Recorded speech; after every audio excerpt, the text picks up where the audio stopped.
Ainda sobre a greve dos caminhoneiros, a paralisação da semana passada trouxe à tona as deficiências ligadas à estrutura de transportes do país. Entre elas, a carência de ferrovias e hidrovias para escoamento da produção nacional. Para falar sobre os problemas e possíveis soluções no setor de transportes, conosco no estúdio, Josionan Francisco da Silva, especialista em logística e políticas públicas. Boa tarde, Josionan. Boa tarde, Carol. Josionan, em pouco mais de 10 dias, a paralisação dos caminhoneiros provocou um grande desabastecimento em todo o país. O quanto nós somos dependentes do transporte rodoviário dos produtos? E muito, Carol. Infelizmente, desde a década de 50, quando a indústria automobilística surgiu no país, nós tivemos assim vários investimentos em rodovias, em transportes rodoviários, em detrimento de uma ferrovia que até então era muito utilizada no país. E você falou que isso foi na década de 50, Sim, né? de lá para cá, os investimentos foram todos feitos em rodovias, em detrimento da ferrovia, até chegar a um ponto em que os investimentos passaram a ser zero e a partir daí começou a se pensar em privatizar essa parte das nossas ferrovias. E por que o país parou de investir em ferrovias, Por que essa opção pelas rodovias? Então, Carol, se voltarmos na década de 50, nós veremos que havia um grande êxodo rural. Então, pessoas vindo do campo, precisando de emprego, e a indústria automobilística surge como um polo de geração de empregos diretos e indiretos. E hoje, quais são os maiores gargalos logísticos do país? Olha, infelizmente continua sendo o transporte rodoviário, porque a nossa matriz de transportes ela é baseada no transporte rodoviário. Ele tem algumas vantagens e possui algumas desvantagens, assim como os outros modais também. Ok? Nós podemos destacar, por exemplo, como vantagem, o nosso transporte rodoviário é o único que vai até a carga. Ok? Coisa que no marítimo não é possível, coisa que no ferroviário também não é possível.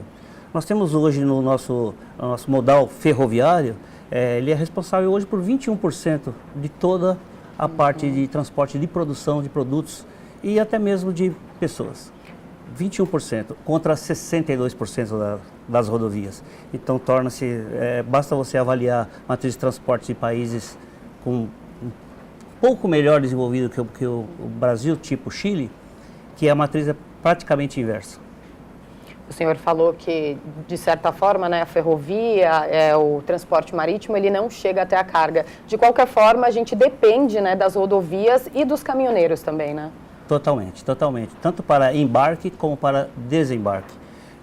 Se você for analisar, voltando à ferrovia, esses 21%, desses 21%, 70% é apenas um produto, é apenas o minério de ferro. Então, o ano 2017 foi bom para a ferrovia porque houve um maior embarque devido às importações chinesas. Okay? As exportações para a China aumentaram, o transporte ferroviário também, o embarque aumentou. Agora, qualquer mudança nessa característica, o transporte ferroviário vai sentir um percentual muito grande de perda. Josionan, a gente vai continuar falando sobre o assunto daqui a pouco. A gente vai para um rápido intervalo, mas o Josionan Francisco da Silva continua aqui com a gente no próximo bloco.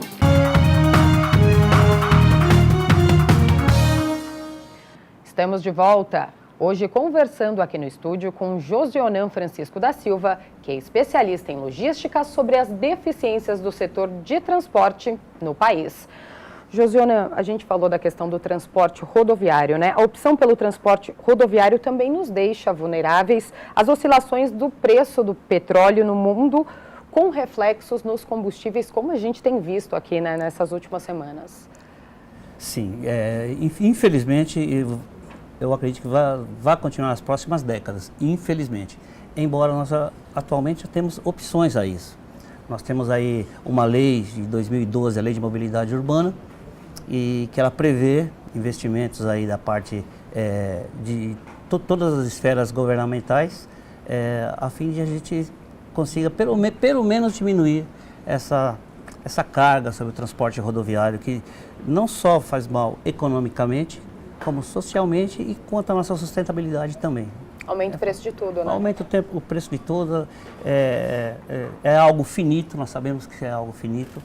E quando se fala em opções, passa-se pelo carro elétrico, bicicleta, mas sabemos que também há uma certa falta, diria, de investimentos em conscientização da população a respeito. Bom, o senhor tocou na questão da mobilidade. O que a gente viu aí nessas 2 últimas semanas foram ruas em todas as cidades do país vazias. As pessoas procuravam transporte público, em alguns locais não tinham, e a gente teve o quê? Transporte por aplicativos, o transporte por táxi. Foi uma amostra aí de que a população precisa se conscientizar um pouco sobre a mobilidade, sobre deixar o carro em casa de vez em quando, optar por outros tipos de transporte, Sim. né? Sim, Carol, quanto a isso, eu gostaria de falar para você que durante esse período, a ciclovia, a principal ciclovia nossa da Brigadeiro, ela teve 40% a mais de utilização de bicicletas. A da Faria Lima também, né? Exatamente, uma das principais. Para você ter uma ideia, a indústria de bicicletas em 2017 ficou estável a produção, mas a importação de bicicletas aumentou em 115%. Esse ano, continua os mesmos números, 7% a mais na produção, 14% a mais na importação. Então, há sim uma mudança de consciência da população à medida em que a população ela começa a ter acesso à educação. Porque através da educação é que vem a informação e a pessoa começa a se desprender da glamorização do veículo individual.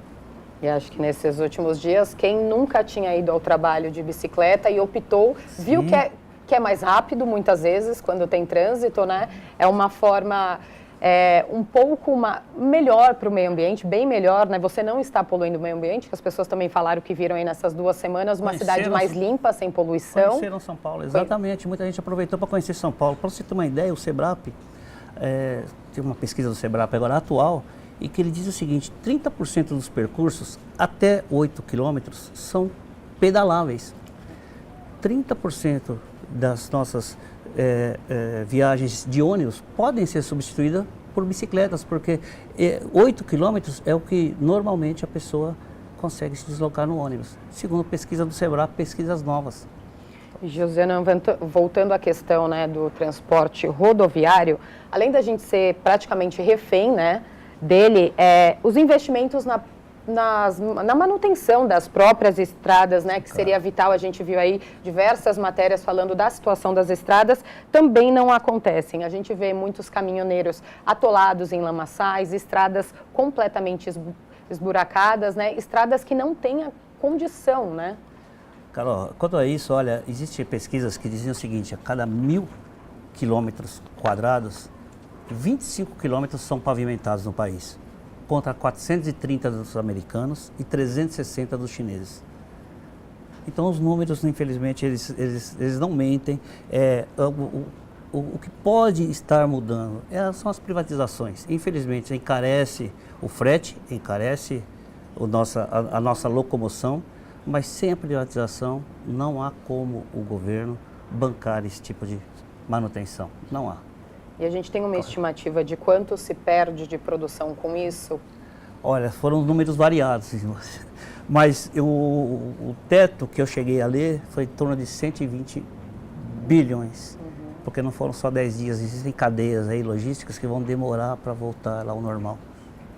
Investimentos em outras matrizes, como a gente já falou da ferroviária e hidroviária, elas reduziriam custos, né? Preços e até riscos. Como que a gente viu nas últimas semanas, quanto tempo isso levaria aqui no país? É muito tempo, Carol. Olha, só para você ter um dado, são 29 mil quilômetros de rios e 6.500 utilizados apenas. Então, qualquer investimento em outra matriz de transporte vai demandar um certo tempo e mesmo assim ainda ficaremos dependentes da matriz rodoviária, porque é a única que vai door to door, porta a porta, é a única. Então, mesmo com investimento em outras matrizes, dependeremos também das rodovias, não tem jeito. Josiana, muito obrigada pela participação aqui no Jornal da Câmara. Muito obrigado.